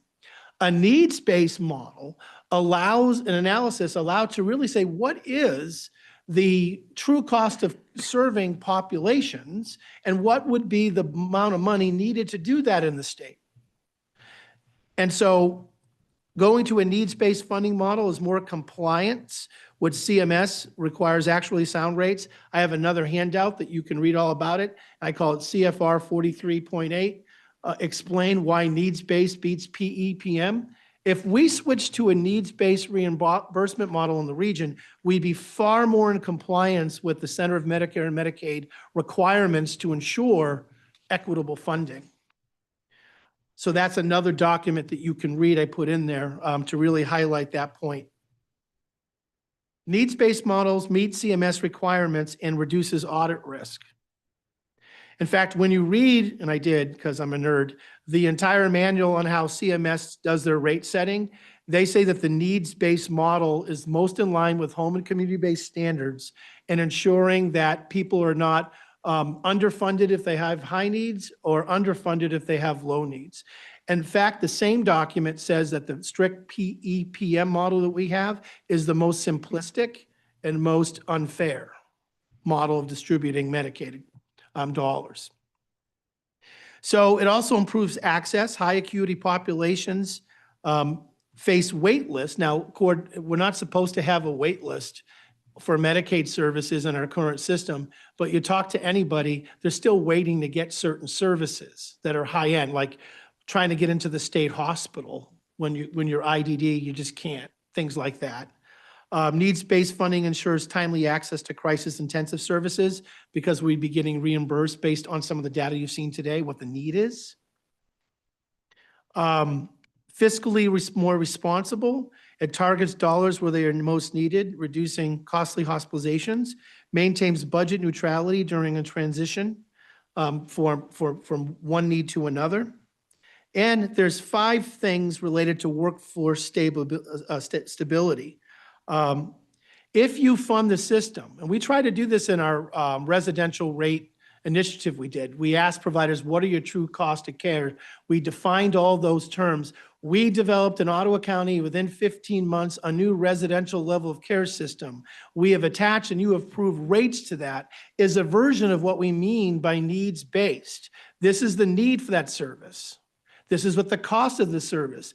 These are the differences in people that get different types of residential. So we've already developed a model to determining a needs-based within Ottawa. The problem, I don't get funded that way. So I have to fight with the region and the state to get more money to adequately fund these higher levels of care. Next Finance Committee, and this is for the public to know, so please pay attention to this statement. We'll be looking at CLS expenditures, community living support for folks that are not in residential. And we'll be looking at the cost of people that are in self-directed care versus not self-directed care. And I'll just give you preliminarily an insight on that. We are not funded adequately within the region to cover the actual needs that we have in those population groups. And it's resulted in some differences, some people getting more than others that have relatively the same type of needs. And we got to fix that, right? So you'll get a detailed analysis on CLS and on stuff at the next Finance Committee. So what I'm letting you know is I'm starting a strategy to have the region change our model from PEPM to actual needs-based. And the first step is to call for a study. Director Davis is aware of this, and one of the other he's on the LRE board. One of the other handouts that I'll go to, if we can go to the motion summary, I've actually created a proposed motion that on behalf of us, we can give to the LRE board to investigate and look at transitioning us to a needs-based funding model, or at least a hybrid of it. I've reviewed this with Director Davis. He intends, and you can talk more about this in a moment, to introduce a motion at the LRE board meeting. I'm now gaining support for that motion. The citizens of Ottawa County are getting less dollars to serve higher needs in this county, and it's disproportionate, and it's one of the reasons why we have a deficit. So all the utilization management you're seeing and trying to deal with what's in our control is one thing, but if we don't fix how funding is given to the regions and to the state and to us, it's not going to stabilize. It's going to continue to be the same. So what this is showing is a purpose, key, I even have talking points, but what the key actions of the motion is to conduct an analysis of comparing our model to a new model. It also then would ask for engaging feedback from CMH's providers, and consumers and families should be in there as well. I intend to start educating the community of what this change would mean for them. By the way, you do this if you're a county department or authority, that doesn't impact this at all. You do the same stuff, right? My job is to ensure we have appropriate revenue while we're trying to manage it in the most efficient way. And moving to a needs-based model will help us. I'll just let the board know this. It was only until 2022. In 2022 is when our region, the Lakeshore Regional Entity, decided on a vote of 4 partners to 1, one being Network 180 saying no, to move us from kind of like a hybrid of these models to strictly a PEPM model. So in 2022, the Lakeshore Regional Entity got approved the way to change what we had historically to strictly a PEPM model. Gee, from 2023 on, that's when some of our Medicaid issues started. Why? Because we got less money because it wasn't based on historical need or historical expenditures. We had a hybrid of that until 2022 of these models. And I wasn't here at the time. I'm sure there were rationales at the time. I'm not here to say bad or good. I'm here to say if we don't switch this back, Network 1A and in Ottawa will continue to be in the same spot. I had a meeting with the CEO of Network 180 yesterday. He is in full alignment and support of this movement, and I'll be working with Kent County folks. I'll also talk to other folks in our region to support this. But this is one of the most pivotal things we have to get accomplished to stabilize the finances that we have in this region to ensure, we have folks that are in self-directed care that we pay a lot for. I'm not saying they shouldn't get that. I'm saying the region should pay for it.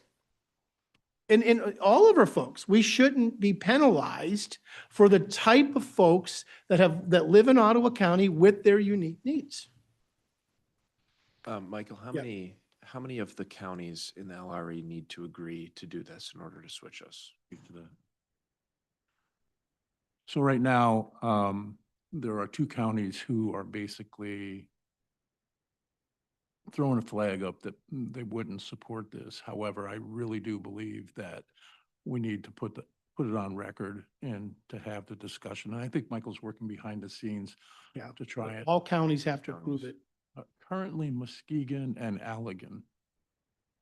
Yeah, there's always winners or losers when you change Right. funding meetings. What I'm saying, let's see, not let's do, let's see what the impact. Right. And I wouldn't want to, so when I first brought this proposal up, we were supposed to meet this week. I heard, well, we don't know whether we want to spend public money if 2 of our members don't want to do this. And I just said, I want to do this anyhow. And so it is a formal request that's going to the executive team who determines the agenda at this particular point. But the short answer is all counties. One of the change in the bylaws in the same year, 2022, which by the way, didn't require a unanimous vote. This will be interesting. So one of the things that changed in our bylaws in 2022 was you now need a unanimous vote to change the model, but you didn't need a unanimous vote to require a unanimous vote. Isn't that funny? So it passed 3-2. Ottawa and Network 180 say, what are you, nuts? but it still passed. So now our bylaws, we have to change the bylaws at the region, require a unanimous vote of all folks, all the counties, to change this model. Or you change bylaws back. Correct. Well, I'm glad you're on this. This is exactly why we needed someone from this board on the Yeah, LRE. I appreciate it. Yeah. Michael. So what tools would you use to determine needs then? I mean, and is it something that would be consistently utilized throughout the region then? Yes. So that there isn't a way to game the system so that you That's right. show like a higher needs Yeah. in one community over another? That's right. So that's a good question because the use of tools is only one element of determining need. Person-centered planning, understanding medical necessity are the others.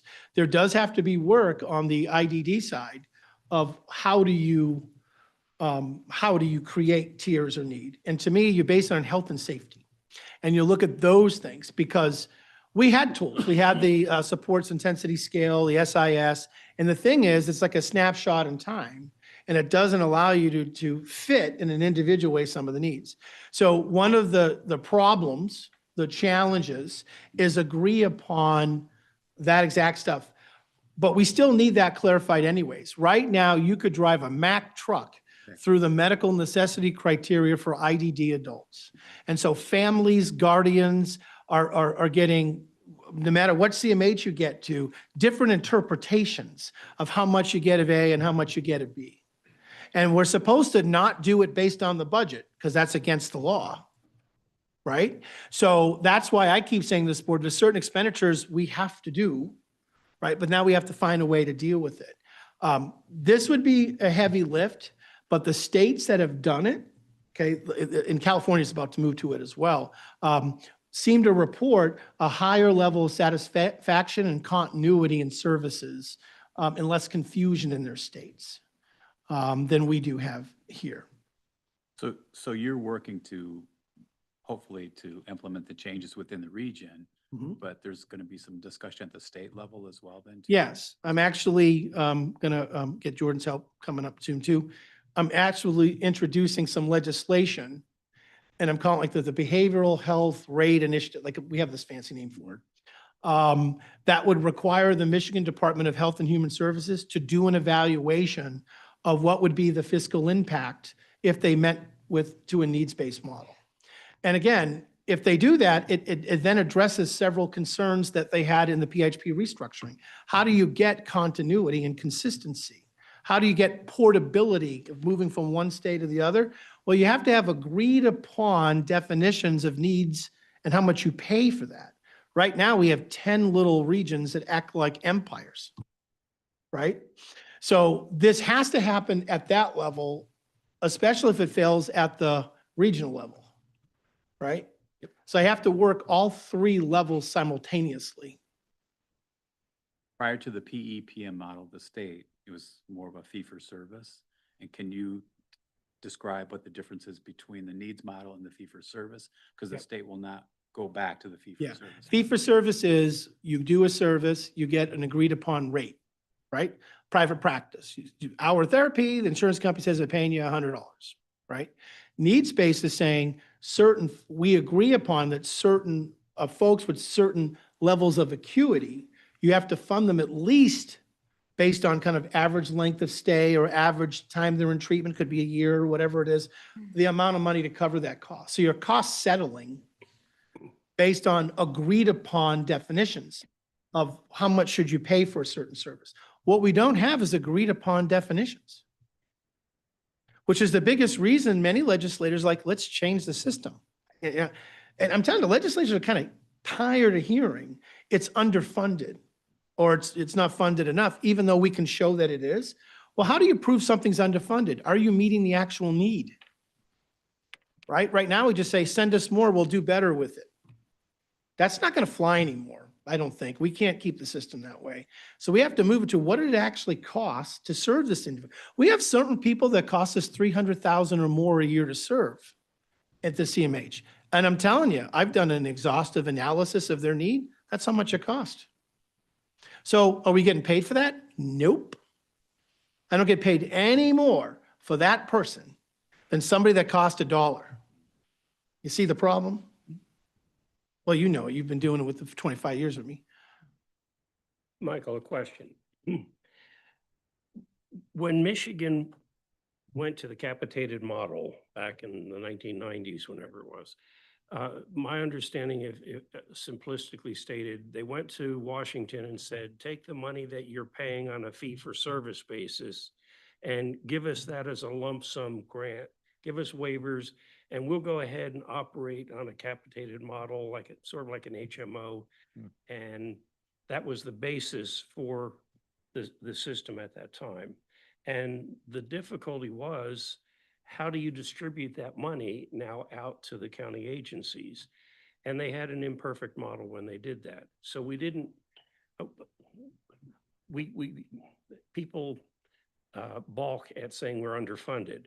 It was poorly distributed. It was not, it was a uniform distribution, Sure. not based on needs. And we've been fighting that for years. Now, back to the current state. We used to call it a few years ago per member per month. Now it's per eligible per month. Same thing. Is that a state requirement, or are the 10 individual LREs using different ways for allocating the money? So that the they state, give? that's great. The state has at the state level, they have some part of this model where they're trying to address regional differences and different needs. But of course, it leaves out the population groups, IDD adults, that need it the most, right? Each region decides how they're going to take the money from the state and distribute it with its members. So of the PHPs that did not have a deficit, one of the major ones, they have a needs-based model. The other regions that are strictly PEPM have deficits. So are we underfunded? Well, it depends. Do we truly know the actual cost of care? And does the state need to know that information? And we try to send them information. We have encounter data we send to the state every year, these EQI reports. There's a way of them understanding cost. But each region has the ability with their bylaws to determine what method they're going to use regionally. And we don't all have the same model. Some have a combination of both of these. Some are totally needs-based. We're totally PEPM, besides autism. Autism, we fund differently. We don't do it from that way. So to answer your question, it requires both a state analysis and a regional analysis to get to the same uniform goal, because it will help us to move to needs-based for our region. But if the state doesn't adopt it fully, it's still going to have problems in terms of continuity across the state. So that's why the effort has to be both statewide and regionally. And yes, I'll get no sleep and I'll have partners, but that's exactly what we have to do to get the appropriate funding to this. Now, you throw in CCBHC in the mix, right? That's for my finance people here. That's the thing, like, what's the impact of that to all this? And we're looking at it. But the region no longer manages any of the CCBHC expenditures or revenue. It's separate.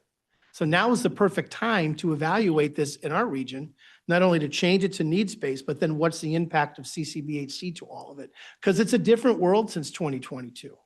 And CCBHC is basically fee-for-service. Yes, it's a Medicaid form of fee-for-service. Fee-for-service to get extra money, but there's a Medicaid base to it that you get regardless, right? So don't worry, we'll have another session on CCBHC with bar graphs and charts to understand it, because it keeps changing. And the big change this year is the state's now directly managing that with each CCBHC. The PHPs are not involved at all. With regard to this motion, has it actually been submitted, Bob, to the LRE? It's been talked about. I know that Kent County has it. Mhm. It will be submitted to the executive team on Monday. Would it be helpful to have some action by our board in support of this? I think it would be. You could make a motion to support our the transition, the analysis to look at becoming a needs-based funding model. Any support would be appreciated. I'll make that motion. Any, Second. was there a motion? Yeah. On support, okay. Any discussion of that motion to support this motion? Just a clarifying question. Unless the state changes to needs-based, this, what we're talking about here within our region will not generate any additional revenue. It's just redistributing what we are already. Yes, it might not result in from the state to the region, but it would significantly change how Medicaid dollars are distributed within our region. And one of the biggest reasons why Kent County has an issue is because of this issue. Is that once we switched to strictly the number of Medicaid lives, it totally ignored all historical costs and all historical people being served in those counties. So you are right, you want to do both, but if you can't, at least fix it here. And if they change the number of regions, because they can still do that, to say 3 or 2, we have an opportunity to say, use that methodology.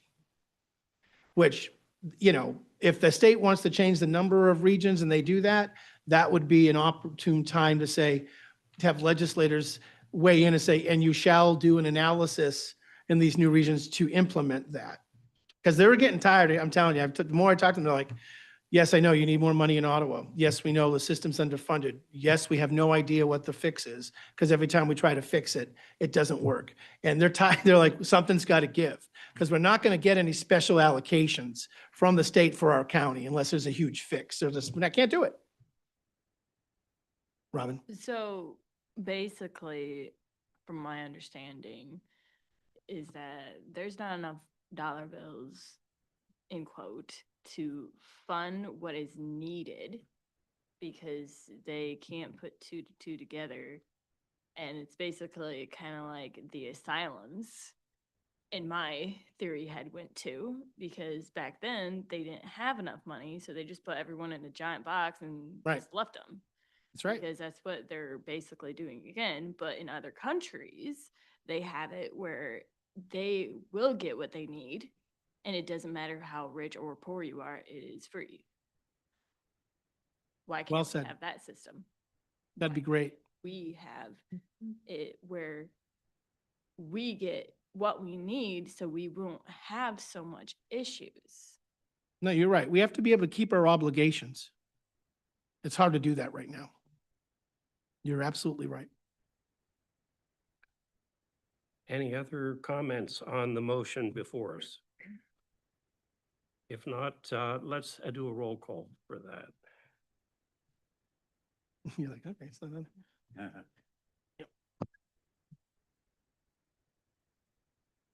Director Vanderswag, Yes. Director Wenzel, Yes. Director Drortsma, Yes. Director Duff, Yes. Director Van Hoven, Yes. Director Wick, Yes. Director Bunce, Yes. Director Davis, Yes, and Chair Bird. Yes. The motion carries. thank you. I appreciate that. So that's more to come. This is now a new initiative that will have regular updates, both at statewide, regional, local, on that. And it's part of the strategy to get revenue correct there and offer legislators in the state a unified methodology, which they're desperately asking for.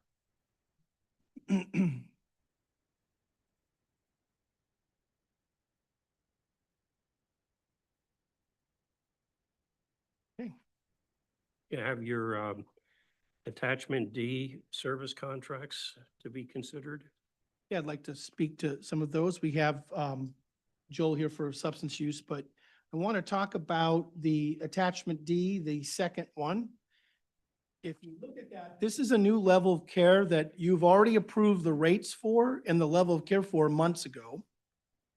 And this is the Holland Hope program, Hope Network is helping us run it. They're directly running it. And it's to provide residential services for folks that cannot get into the state hospital that require one-on-one, and in this case, one case, two-on-one staffing around the clock due to their level of acuity. It also allows us, this program is up to 6 beds. We plan on using 4 of them. You don't want it too big. Allow us to bring some folks back from the other side of the state that might be in other residential settings to back home to Holland. And so when you look at this, you've already approved before, like the rates that we have for this level of care. And it's on here because we have a new location, this place for it. But if you look at the dollar amount, you go, what in the world? This initial dollar amount is because the individual requires two-on-one staffing around the clock and the cost of running the program before we add other people. We have absolute plans, once this person is there and a little bit more stable, to add more folks, thus significantly reducing the expenditures here. We have close to $5 million in expenditures for folks that I believe we're not getting reimbursed appropriately with severe health and safety needs in residential settings and sometimes not residential settings. Like this particular person was at home. No residential provider was able to say they could serve this individual. The state said, no, we don't put people with IDD in state institutions. So I had to create a program to get him out of his home because this person was assaulting their family members every day. So we had to create a program to meet this need, a need that I think is the state's, a need that I already have and set up meetings to talk to the state about funding us directly for this level of care. I'll be having conversations with the region. I don't intend to just start this program and not gain additional revenue services for it. But we have about $5 million in expenditures of folks in different various residential programs at CMH that are really health and safety placements that require one-to-one staff for health and safety, or in this case, 2-to-1 staff. So this, it says an amendment because we already had contracts with Hope Network. We're adding this. This isn't without precedent. I mean, Chair Board, you would remember when I was here last, when we were taking people out of Mount Pleasant, we had 2 individuals that the state released. We had to put them in a home like this. By the way, it was managed by who? Hope Network, okay? For us, 2-on-1 staff at the same thing. The difference is the state gave us additional money for people transitioning out of Mount Pleasant that required this level of care for a couple of years. I'm using that logic to get the money sent back to us because all they've done is close all the institutions and asking us to create institutions within our community. If someone needs 2-on-1 care around the clock, that's not a traditional community-based residential program. That's something altogether different. Now, do I want this person serving our community? You bet. But someone's got to help pay for it. So we built the program, we got the person safe. This is to say that it's open, and there'll be a time soon where we'll invite board members to come take a look at this program, go back to where Robert Brown was. See, we had to make some environmental changes so you could see it. But we are the first CMH in the state to offer this level of care because the state has a gap in their system. And so I'm going after that to help do additional revenue before my finance department quits. But the reality is that's what this program is. And we have one person that is admitted into the program. The first time he's 20-something years old, has had the opportunity to live outside his home with family members taking turns, relatives, 2-on-1 around the clock for years. That is not acceptable. We got to find services for folks and we have to have the state be accountable. But that's what that program is. So when you looked at that, you go, what in the world? Just wanted to remind you of that. The other one is an amendment for Reach for Recovery. Joel, are you still here? Did I talk you out of existence here? You want to talk about that one? Joel Ebbers, our Substance Use Disorder Director. Good morning. So this is just an adjustment of 4 codes that we call evaluation and management or medication review. So for these codes, it's specific to like a nurse practitioner, physician assistant, like a mid-level. And it's adjusting these codes up to be more in line with our initial evaluation codes. Reach for Recovery came to me several months ago, said if we continue with these rates as where they're at, we're looking at about $100,000 loss for this year, and we won't be able to continue with their medication-assisted treatment program. They're one of our primary providers in Ottawa County, and to lose them, it would be a big loss for our treatment array, and we wouldn't be able to provide the standard of care for individuals with opioid use disorder. So this is just helping us get more in line with where those codes should be at.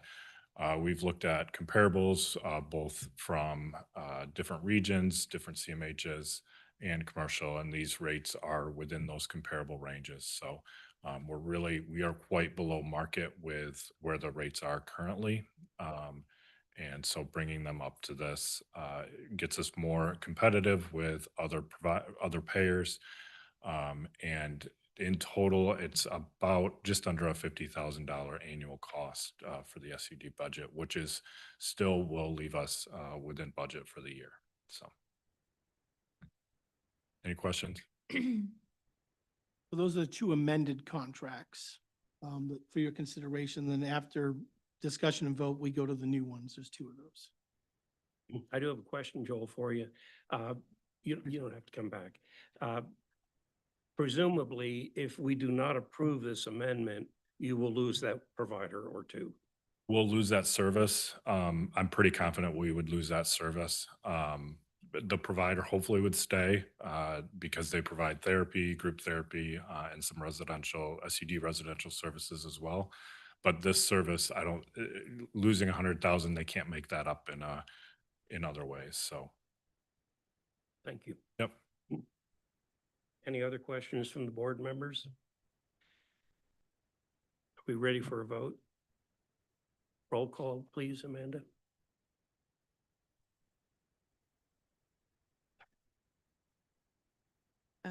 Director Wick, Yes. Director Duff, Yes. Director Bunce, Yes. Director Van Hoven, Yes.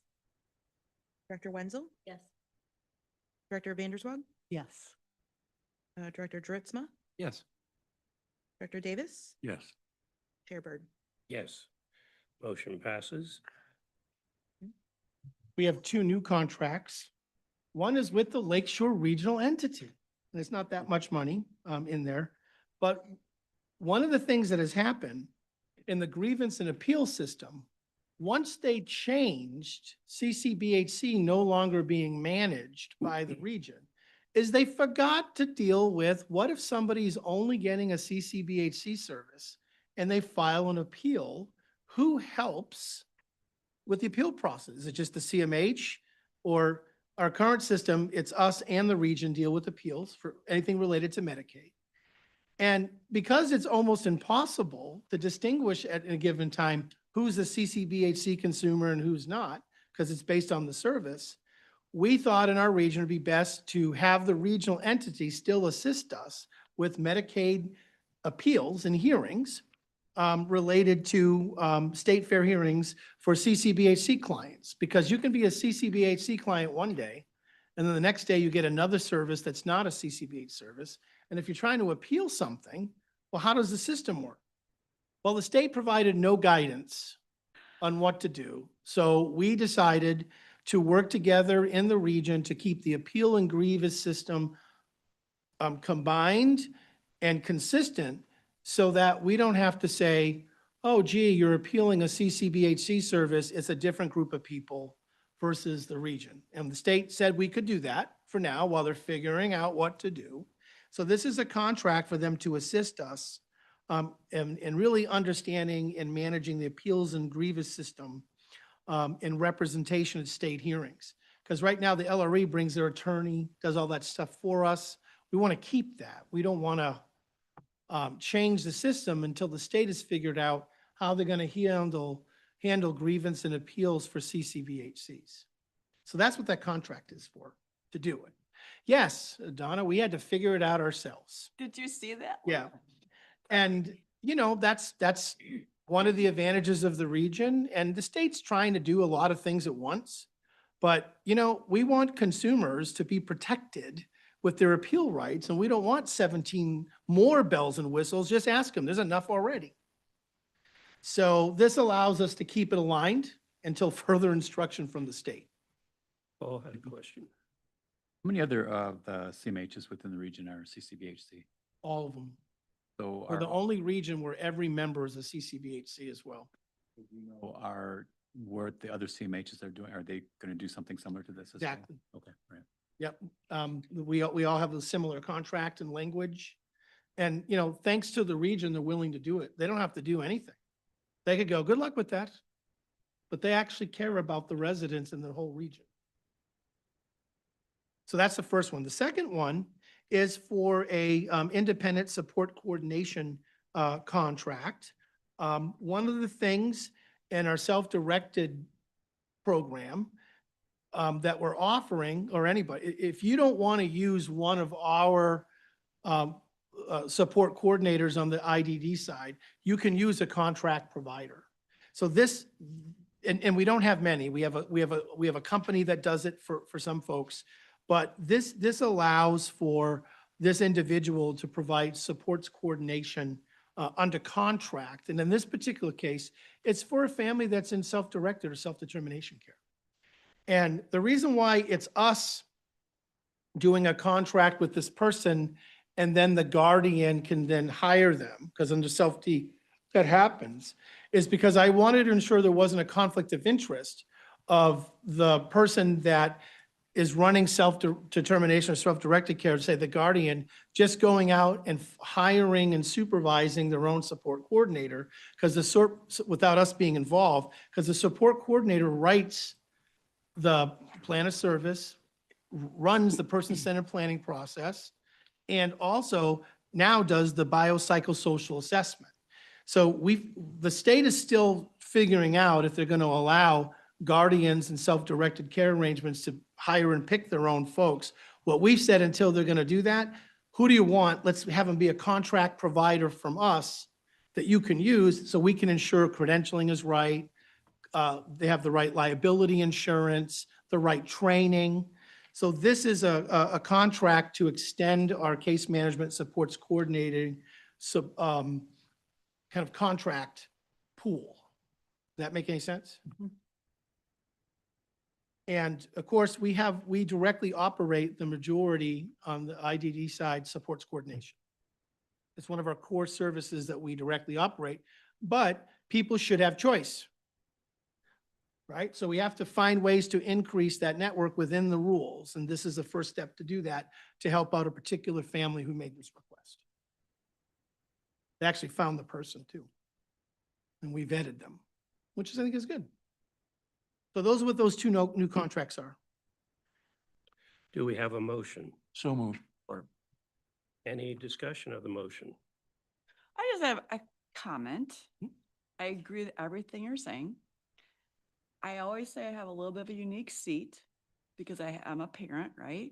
But I also run an organization where I see some of these CLS workers and things come in with their person they're working for. Like a CLS worker. CLS worker, Yeah. is that what this is? This is a supports coordinator. Supports coordinator. Yeah, so like a case manager. Do they ever come alongside of the person? Well, not in the way, I know the specific instance you're talking about, but it's still a valid point, how you monitor contract providers that Yeah. have done this type of work or CLS. Because I see both self-D and Yep. non-self-D, and it's frustrating to me where I really witnessed the person just not, the worker not alongside of the person, playing a crossword puzzle, or do you play a crossword puzzle? Doing a crossword puzzle, scrolling on their phone. I'm like, how much are you getting paid an hour just to sit here and do that? So I don't know if this relates there or not, but that's. Yeah, the it's a different frustration. position, but you know, this is supports. That's what I'm coordinator. saying. Right. But the issue is how do you measure quality, right? When the CMH isn't directly operating it, right? Through a contract provider. And we've developed recently, you've seen in the various committees, the report card and some other things we were doing. But, you know, we have to get at the core issue that you're getting at in a different, it's not related to this position, but in a different way. And I think the discussion at the Finance Committee that we're going to have that will lead to an additional discussion at Program and Quality in the board about CLS in general will help us get there. Okay. Because the goal of these people working is to add value. Mhm. And so if we have instances that you're observing where people are just kind of sitting around and, you know, I'm sure that's not what the guardian that hired them wanted. I'm either. sure not either. Yeah. Sure not. Some of the problem with that though is trying to find CLS workers. You got that? One. Yeah. Right? And it's kind of like any Yeah. place that hires staff. Oh, absolutely. They're not all quality. Yeah. Oh, I you know? absolutely. I just, Yeah.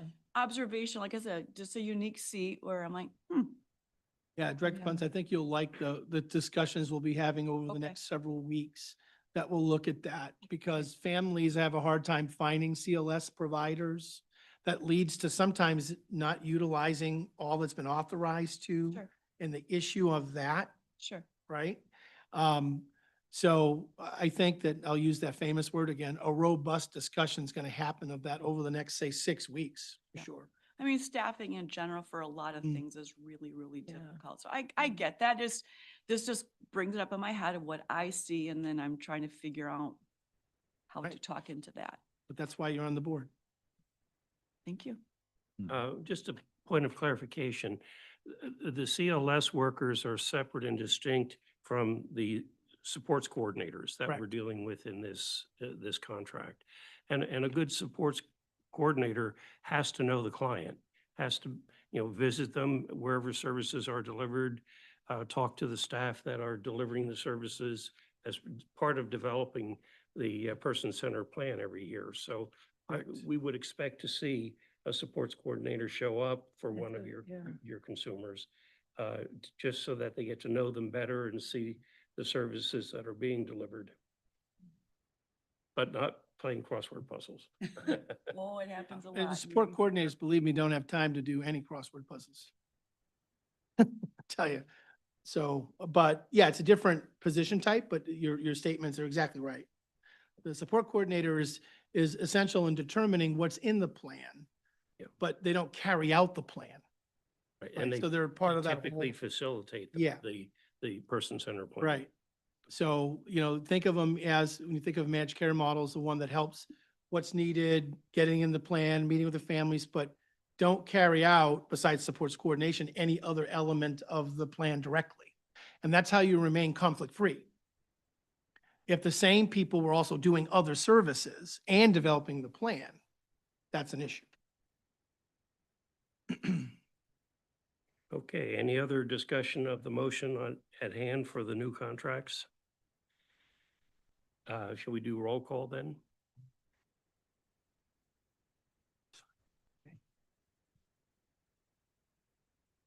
Director Van Hoven, Yes. Director Duff, Yes. Director Wick. Yeah. Director Dritzma, Yes. Director Davis, Yes. Director Vanderswag, Yes. Director Wenzel, Director Bunce, Yes. Chair Bird. Yes, motion carries. Next item is the financial statements. Am I correct that a suggestion motion would be to receive the financial statement? So moved. Any discussion of the financials?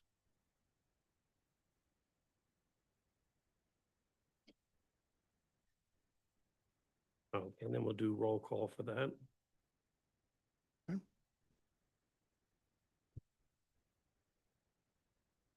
Director Dritzma, Yes. Director Wenzel, Yes. Director Van Hoven, Yes.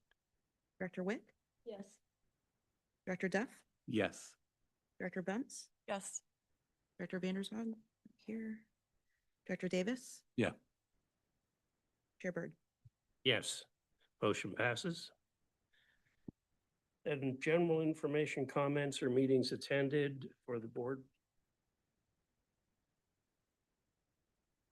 February 10, it's a Tuesday night. Dr. Brashears will be coming to Compassionate Heart to do one of our quarterly parent town halls, kind of giving people just an overview of what's happening with Medicaid and hopefully to assure people in the same time. So anybody is open, invited to come to that. It's not just for Compart families, but for anybody. So feel free to stop in on February 10. It's a Tuesday night, 6 to 8. Compassionate Heart. As I mentioned, the LRA did not meet this week due to weather. However, I will be putting forward that resolution and motion to the executive committee. Also in general, I think in anticipation of the ACE decision, the general sense of the LRE has been, let's just wait and see. I really think that we're going to be pushing to be more active in the board in terms of moving forward now. So my hope is that the board members in the different counties are able to come together around some very needed changes going forward. Secondly, in regards to the millage, we are beginning to stand up the Friends of CMH group. We're starting to try and assemble a group of stakeholders and people who have been involved in the prior millage passage. We're continuing to harvest some data that shows what's working and what's not working. So I'll be updating more regularly as we move forward, but thank you.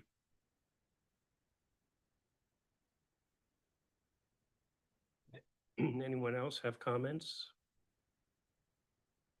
If not, we will open the floor to public comment one more time. Anyone wish to speak? Rosalie. Good morning, Rosalie Austin, City of Holland.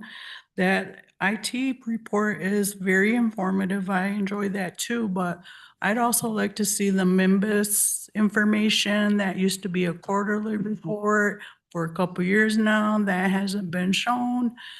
And that used to be called the bucket report. That doesn't get shown, but it's the FSR that compares what's happening all over the region. We get to see their spending plans, who's high or low, and what's kind of going on with that. But it's another thing on my list to try to dig through the LRE website to try to find the information. And I'd like LRE to be on Zoom and record it so public can participate and see what's happening on and contribute to transparency and getting the information out. And Hope Network, I see they're also taking over ladder houses, ladder homes. And, I am glad for Robert Brown, it's Holland's Hope now, that is opening because IDD people experience crises too. And they're not welcome at the hospitals. They need that level of care, but where is it?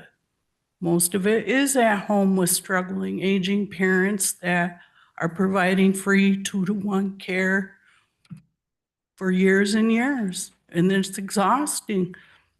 And there is not enough qualified, competent direct care workers to do the work that I'm sorry if they are just scrolling their phones and doing crossword puzzles because it's a very, very important job. And yeah, and South D, I hope that parent committee starts meeting again monthly. I'll respond. Thank you. Just Anyone for the else? public information, the parent advisory group that's helping with Self-T will be meeting this coming month. I was trying to figure out if we're going to be managing any of that, but based on the PHP system staying the same, the answer is yes. So we're back in business. Any